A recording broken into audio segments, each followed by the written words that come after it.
This year, I wanted to watch all the Oscar-nominated Best Pictures. As of the time of writing this, the Oscars is on Sunday.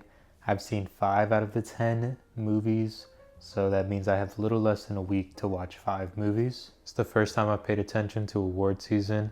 It's been a lot of stuff going on, a lot of drama, a lot of messiness, a lot of just crazy things that have nothing to do with movies. It's all been leading up to this year's Oscars. I also want to say I am not a movie reviewer. I'm just somebody that likes movies. It's a lot of these movies that I only just now watched, so I'm not going to summarize the plot. I'm not going to go super heavy in the themes. I'm just going to talk about what I like, what I didn't like, what I noticed. In the future, my opinions are subject to change, so keep that in mind when watching. I'd like to hear some of y'all's opinions about what you thought about this year's nominations. A lot of really good movies released this year. At the end of this video, we're also going to be going through all the categories. And I'm going to choose who I want to win and who I think will win. I'm going to have this video coming out right before the Oscars. So maybe I could do some sort of follow-up to see if I was right or wrong.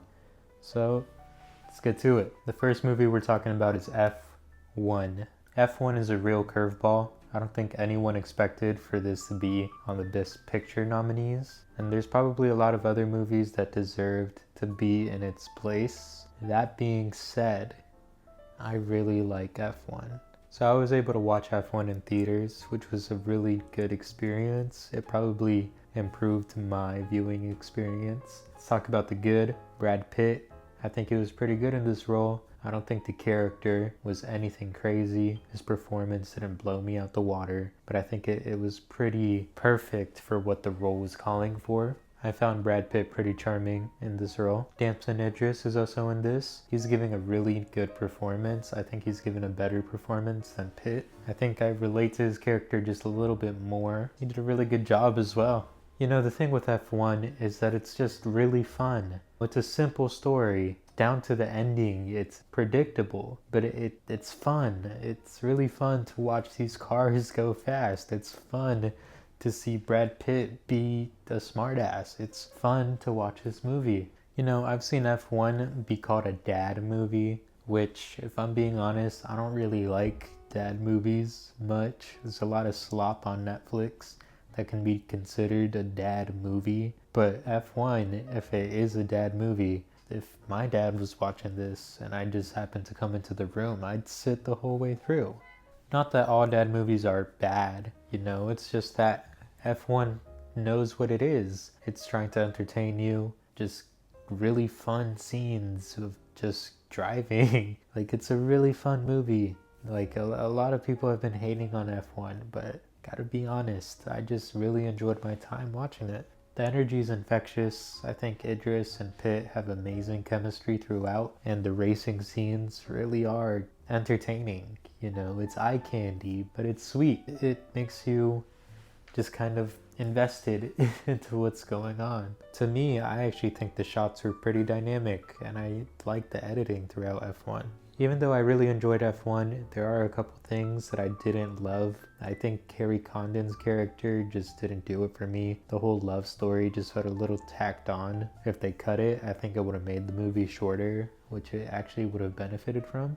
And whatever, F1 is just sick. Okay, it's so much fun, the whole watch. I think it's probably the most fun movie on this whole list. Maybe. We'll get there. And can you just imagine if F1 won for Best Picture? How entertaining that would be, how upset people would get. I really think that is the most entertaining outcome that could happen here. Part of me wants F1 to win just for that reason. Not that I think it's the best movie of the year, but that would be so entertaining. Begonia. This movie has been on my list for a while. This movie is weird, but in the best way possible. It's a little hard to know where to begin with Begonia. Like most Yorgo films are, it's always difficult to know exactly how to talk about them. But I think I'm higher on Begonia than most people. There's a lot of Yorgo's filmography that I still need to check out, but if I'm being honest, Begonia ranks pretty high for me right now. It's a continued collaboration between Yorgos and Emma Stone, Like always, she does a great job. She plays a really unlikable character, this rich CEO, but Stone really brings a certain level of human to her. And at least to me, I kept flip-flopping between if I thought she was actually an alien or not. And that's why I think I'm so high on Begonia. I really kept feeling the uncertainness in the story. I kept having to question these characters and even myself if I'm being deceived or not. Jesse Plemons also gives a great performance. I really wish he was nominated for something because he's just so raw in this role. Out of all the people that I could think of to work with Yorgos, Jesse Plemons doesn't really come up, but he fits so well here. Even though this movie is weird, I would say it's one of the more digestible Yorgos films. I mean, it stays pretty grounded, at least until the end.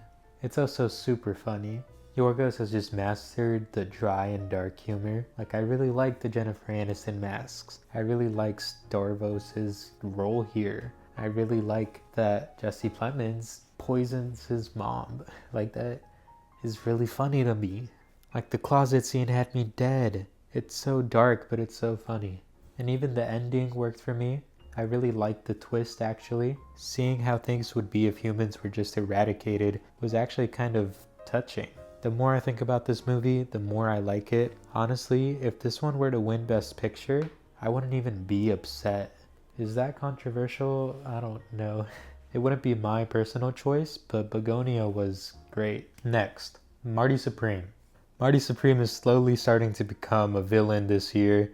I think when Marty Supreme first came out, a lot of people were hoping it would win, but now I think things have changed a little bit. And even with Timothée Chalamet, I think his performance here is something really special. But do people really want him to win? I don't know. I guess it depends on where in the internet you look. Whatever you think about Timothée Chalamet, his rollout for this movie was entertaining as fuck. From clothes to blimps to ping pong, Dragon Ball people, he was really hyping this movie up. And they got a crazy cast here, just the most wild people you can think of. Kevin O'Leary, Odessa Zion, Tyler the Creator, and a lot more. I was really hyped to watch this in theaters, especially since I really like Uncut Gems and Good Time. I think those movies are really hard not to love, honestly. So my opinions on Marty Supreme. It's pretty great. Come on, this movie is so good. I know maybe it's not for everyone, but fuck, this movie really speaks to me. I think Marty Supreme is a really ugly story about the reality of having a dream. There's a lot of analysis of this movie, and that's not what I'm gonna do. This video really isn't for that, but maybe in the future I can do a deeper dive. But wow, this movie is so good. I think we all see ourselves a little bit in Marty Mauser. I think we all wish we could commit to our dreams just as hard as he does. And I don't think Marty Mauser is an honorable role model. I think this movie makes that pretty clear. The discourse around this movie has made it a little hard to talk about. A lot of people see Marty Mauser as this go-getter hustler that's not scared to go out. And yeah, maybe he is those things, but he's also a complete loser. He cries when he loses, he cheats and steals, he fucks up everyone's life that he comes in contact with. And this boils up to the ending, where I feel like I disagree with people the most on their interpretation of it. I think Marty is a terrible person. I think that moment when he sees his child is having a mirror pointed right back at him. He spends most of this movie just destroying things, but this is the first time he created something beautiful, life. And this moment of realness hits him like a brick, to where he starts crying. And I don't think this could really change him. I don't think having a child changes your destructive ways alone. This moment of creation and giving life through sacrifice contrasts earlier with the honey scene. Anyways, like I said, this is not an analysis, but I just really love this movie. The soundtrack here slaps. It's so good. The ensemble here fucking slaps. Everyone is given a great performance. I remember having to pee midway through this movie, but I couldn't because every scene added something. Every scene was giving context or leading to the next development. Honestly, I really love Marty Supreme. I understand all the context and politics of this movie, but as a film itself, I love the concept of what it means to have a dream. I think the only person here that really won is Enzo. I think he is exactly who Marty wishes he was. Some of y'all might not like it, but I would really like for Marty Supreme to win. Is it going to? No. But there's a lot of other movies here that I would also really like to win. Okay, next. Sinners. The discourse for Marty Supreme this season has been pretty, atrocious. But for Sinners, it's honestly been nothing but good takes and fun. At least until, real recent. Having rewatched this recently, it still holds up. It's still a bunch of fun and a spectacle. Ryan Coogler really put his all into this one, and you can tell every facet of this movie feels like it has so much love poured into it. Okay, the cast is amazing. Michael B. Jordan as Smoke and Stack is just great. Everyone here is doing something really interesting with their characters. It's really great to see Delroy Lindo get nominated here. I mean, his performance is really something special. I really wouldn't be surprised if he wins, honestly. The music for this movie is probably my favorite from last year. One of the big themes of this movie is music, how it connects us through time, and you can really feel that. Out of all the movies I've seen thus far, Sinners is probably the most well made. I mean, everything in this movie is just amazing, from the directing, to the music, to the costumes. You can really feel that this is the vision Ryan Coogler had in his head. Having watched this in IMAX in a packed theater was just other level. Everyone was locked in. Everyone was there. It wasn't just these characters trapped in the jukebox joint that night. It's like we all were too. It's hard to find something to say about Sinners that hasn't been said already. This movie is it just fucks.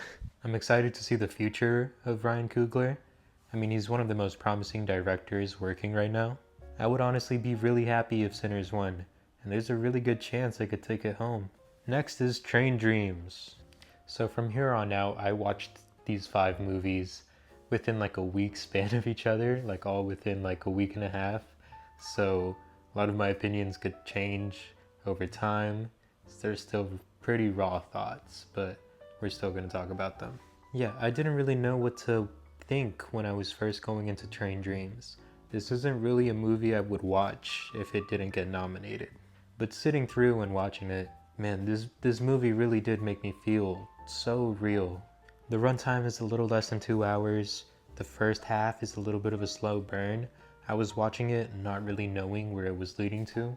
But then there was one scene of Robert, Joel Edgerton's character, having this vision, this dream where his house and family was burning. And when I saw that, I kind of understood where we were going. It was a very Manchester by the Sea moment. The second half of Train Dreams is a really sad watch, but it's really enticing. There's a lot going on in this movie, honestly. One of the final scenes with Robert flying in the sky was so great to watch.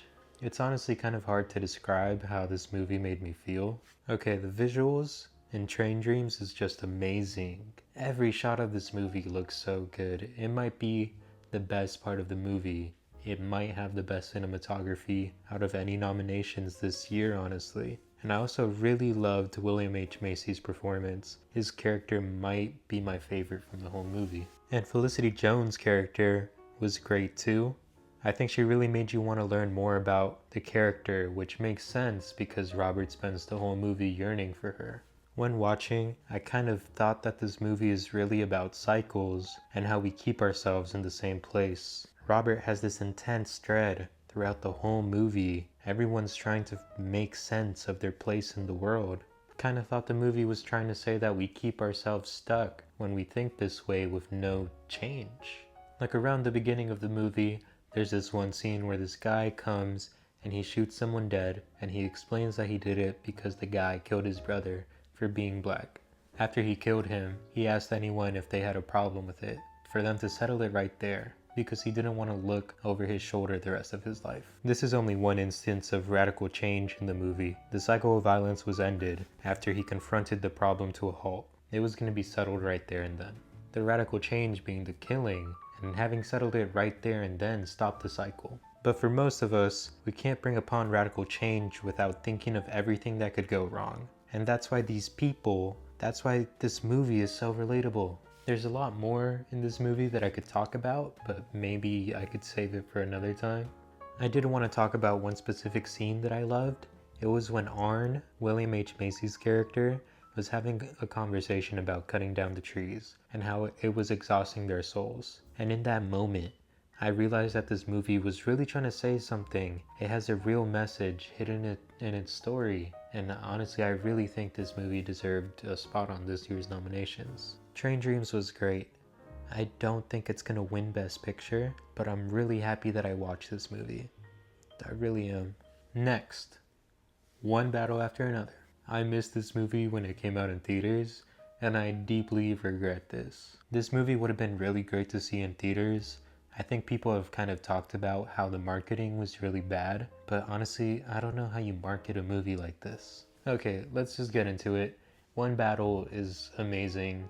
It's really amazing. It's one of the best movies of the decade. It's one of PTA's best, in my opinion. I'm gonna struggle to find things to say that haven't been said all over the internet about this movie, but I really do think this movie is hard not to like. I feel like there's something for everyone here. It's action-packed, it's funny, the acting is amazing. Like, everyone here is giving an amazing performance. Notably, I think Teyana Taylor's stuck with me the most. I mean, I've liked Teyana Taylor since I've seen her in the Fade music video, so. When watching this movie, I kept expecting a jaw-dropping theme moment, but there really wasn't one. And honestly, PTA doesn't even really do that. His themes are more subtle. They're there if you want to find them. Like, this movie says a lot about revolutionist, modern day America, fatherhood, and there's a lot more stuff, but it's also just fun. This movie is just so fun.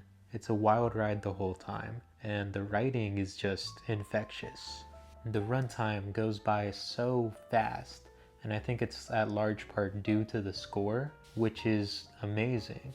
I fucking love One Battle After Another. The more I think about this movie, the more the directing and performances stick with me. I think I could show this movie to anyone and they could find things to love about it. This is just such a great movie.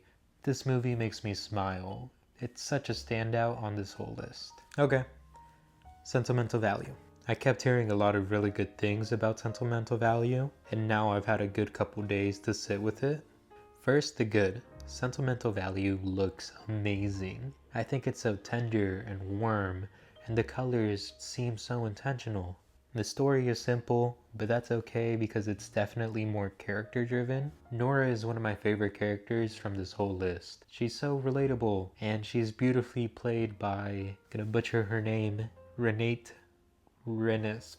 Matter of fact, there's some hard-hitting performances here. Stellan Skarsgård is probably giving the best. That being said, I do think I'm lower on Sentimental Value than most people.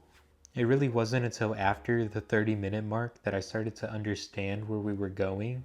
Not that the first 30 minutes are bad. I think the opening and the theater scene are amazing and some of the best parts of the movie. But I think I would be lying if I said I was engaged the whole film. Throughout the film, we did get great scenes that did build my investment in the story. There's this great contrast between Nora and Gustav, which really had me interested. Like, there's this part near the end where Nora was talking to her sister about the script her dad wrote and how her suicide attempt was in it. They wonder how he could have known, but I thought the movie kept making a connection with Nora and her father and how they're the same type of people, and that he wrote that scene because that's what he would do. Earlier in the movie, Ella Fanning's character asks Gustav why he thought the character would try to kill themselves, and he asks her what she thinks. I was really intrigued by the things under the surface with Sentimental Value. I think it really deserves a rewatch from me. Overall, it's a beautiful movie. I just wished I liked it a little more. Okay, Hamnet. I really didn't know what to think about when going into Hamnet. I mean, I didn't know anything about Hamnet or Hamlet. Haven't watched it. I had a really visceral reaction to this movie. This movie really resonated with me, just on a very personal level. Paul Mescal is always a face I love to see, and Jessie Buckley, just give her that Oscar, please. As someone who wants to create, I love to see an example like this where pain, despair, and regret can be used as a form of expression. I never had a child die, but I could relate to the pain these characters are feeling, and it honestly made me very thankful to be able to feel. This movie made me really happy that I've struggled in my life, because it means I'm able to express it, and it means I'm able to relate to it, and those are really beautiful things. Anytime I consume a work of art where an artist has expressed their pain, I think, wow, how amazing that they've let us see this part into their life. But Hamnet made me think, wow, being able to use art to express these feelings is such an amazing thing. And that's really what art is. I really loved this movie. I really appreciated how it made me feel. Once it gets going, it gets really good. I understand some of the things that people might not like about Hamnet, but for me, the highs outweigh anything, honestly. Okay, next we're talking about Frankenstein. Okay, I really love that original Mary Shelley novel. I honestly think it's a perfect story. That being said, I am not opposed to people remixing or changing the narrative in what could be a very crazy way. I feel like we are past the point of a faithful adaptation with Frankenstein. I think Guillermo del Toro did a good job changing the story in the ways he needed to fit his vision. Are the changes as good as the original? No. The original is perfect, but I'm honestly really high on Frankenstein. Probably a lot higher than most people. This movie has a certain way to make death seem relaxing. The way Frankenstein's monster yearns to die and be relieved from his pain is so fresh to see. The score for this movie is underrated. I really don't think people are giving it its flowers.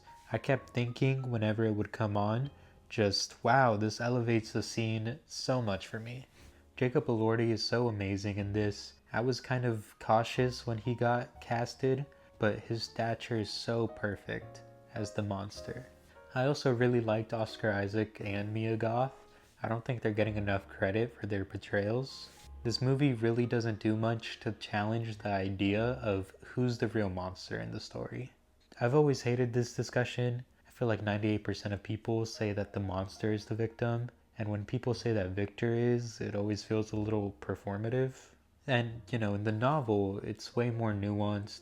They're both very clearly not any type of role models. But I appreciate that the movie didn't really try to challenge this. It's more focused on its themes of human nature, playing God, and forgiveness. These were all things present in the original too, with more ambiguity. But man, I really loved seeing the gorgeous sets, the great acting, and the structure of the story that I love. Frankenstein is so underrated to me. I think it's not getting the love it deserves this season. I think the first hour of this movie is honestly flawless. People have complained about the pacing. This movie is about 2 hours and 30 minutes, but honestly it has an electric opening and I personally didn't really feel it. Frankenstein is amazing. There's no chance it's winning Best Picture, but I had a really good time with it. Okay, the final movie we're going to talk about, The Secret Agent. I was honestly ready to just finish this movie so I could begin editing this video, and I really didn't know what I was getting myself into when starting it, but now having watched it, it's a pretty good movie. I will say I did feel the almost 3-hour runtime, but the moments in this movie that go hard, go really hard. The atmosphere and script are so nice, you can really make a movie on any of the characters here. The movie doesn't hold your hand, which I really appreciate. It just takes you on this journey with these very corrupt people. I think the ending made me leave with a really good feeling. It was just perfect for the story. It makes you think and it puts the themes together in a very satisfying conclusion. Wagner Moura, come on, he just gives such a present performance here. I really liked The Secret Agent more than what I thought I would. I'm really happy that a movie like this made it on the nominations here. Okay, I've gotten sick since my last recording for this video. So hopefully it's not too gross in the recording, but we're gonna go through the nominations and choose who we think is gonna win and who we want to win here. The Oscars is literally later tonight, so I'm doing this super last minute, but we're gonna get through it here. Actor in a leading role. Okay, for me, I haven't seen Ethan Hawke in Blue Moon, But for me, I'm gonna have to say Timothy Chalamet is my personal pick. But who I think is gonna win, probably Michael B. Jordan in Sinners. Probably Michael B. Jordan. But I wouldn't be surprised if Leo wins. Or even Ethan Hawke has a decent chance, I feel like. I don't think Timothy is going to take it. But that he's my personal pick. So, okay. Actor in a supporting role. There's a lot of really good ones here. A lot of really good ones. For me personally, it comes down between Sean Penn and Jacob Elordi. I think they both had just really interesting roles that they kind of went about in their own way. Personally, I'm probably going to say Jacob Elordi. I just really liked his portrayal of Frankenstein's monster, and who I think is going to win.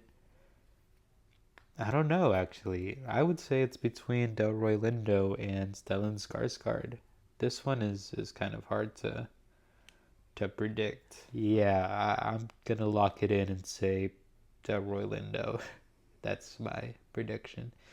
All right, actress in leading role. This one's easy. I think my pick is Jessie Buckley, and I think she's probably gonna win too. Her performance in Hamnet is just the other level. Just give her that Oscar. Actress in a supporting role. Okay, let's see. Okay, this one's pretty easy for me, honestly. I think my choice is Teyana Taylor. She was just amazing in one battle after another. But who I think is gonna win? Probably Wunmi Masaku. She's probably gonna win. I'm gonna lock that in. Animated feature. I've only seen Elio and Zootopia 2, but my choice, I guess, is Zootopia. But I think it's pretty obvious K-pop Demon Hunters is gonna win. I haven't seen any of the short films, so we're not gonna talk about that. Casting, probably one battle after another. Marty Supreme is close. It's a close second, but probably one battle after another. But I think Sinners is gonna win probably. I'll lock that in. Cinematography, Train Dreams is my choice. It's the best looking movie this year. It's such a gorgeous movie, but I wouldn't be surprised if Sinner wins. I think Sinners is gonna have a real sweep this year. Sinners is gonna have a real sweep. I feel like that Sinners is probably gonna take cinematography, but Train Dreams has it in my heart. Costume design. This is Frankenstein for my personal choice and for who I think is gonna win. I think it has that in the bag. Directing. My personal choice is PTA, and I think he's gonna win this one too. I think PTA is gonna take his Oscar home for directing, which is gonna be fun to see. I haven't seen any of the documentaries. Gonna avoid that. Editing. Okay. Man, I feel like all these movies are really well edited. My personal choice though is One Battle After Another, and who I think will win.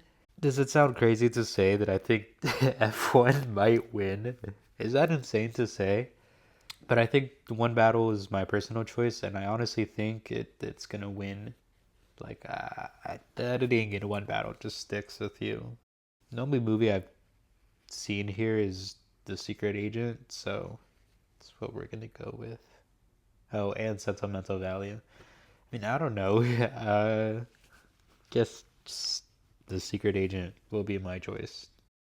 Seen any of the short films? Makeup and styling. My choice and who I think is gonna win is Frankenstein. I think it has that in the bag pretty easily. All right, my music original score. Man, all these scores were really good. I think I would be silly not to give it to Sinners though. It's my personal choice, and I think it's gonna win. But One Battle After Another is like close second for me. Like, that was just listening to some of the music from that movie. It's so good. It's a close second. Like some days it might be one battle after another for me, if I'm being honest. Original song, I Lied to You is my personal choice. I wouldn't be surprised if Golden wins. Golden might win. I think Golden will probably win, but I Lied to You is my personal choice. Best Picture. Okay. My personal choice still is probably Marty Supreme. Marty Supreme is probably my personal choice. But One Battle After Another, man, is close second. Like, that movie has jumped up so much for me since the first time I've seen it. But there's so much movies here that I would love to win. Like Bugonia. I mean, Bugonia is not going to win Best Picture, but I would be happy if it did. Marty Supreme is probably my personal choice. I think Sinners is going to win, though. I don't know why. Just something inside me is telling me Sinners is going to win. Production design, Frankenstein. Just Frankenstein is going to win. Come on now. Sound. My personal choice is One Battle After Another, and that's who I think is going to win. Visual effects. I haven't seen like most of these, but Fire and Ash is going to win. Fire and Ash is going to win for sure. Adapted screenplay. My choice and pick is One Battle After Another. I think it has the best script here, and I think it's going to win. It's just a really good script. Okay, original screenplay. Man, okay. My choice is Marty Supreme. I think the Marty Supreme screenplay is pretty good. But I think Sinners is probably going to take the award home. Sinners is probably going to take it home. So, bro, Marty Supreme is not going to win, like, anything. It's going to be kind of sad, honestly, for being my movie of the year. There's a lot of bets right now if Timothée Chalamet will win for leading role. I doubt it. I don't think he's going to win. Although that would be really great. I think he has my favorite performance of the year. Those were my picks and who I think is going to win. The Oscars is tonight. Hopefully, I'm going to tune in. Hopefully it's a good watch. And who knows? Maybe I'll do some sort of follow-up. Seeing if we were right or wrong or whatever. Let me know what y'all think about this year's Oscars. What y'all think about the video. And yeah, okay. Thank you for watching.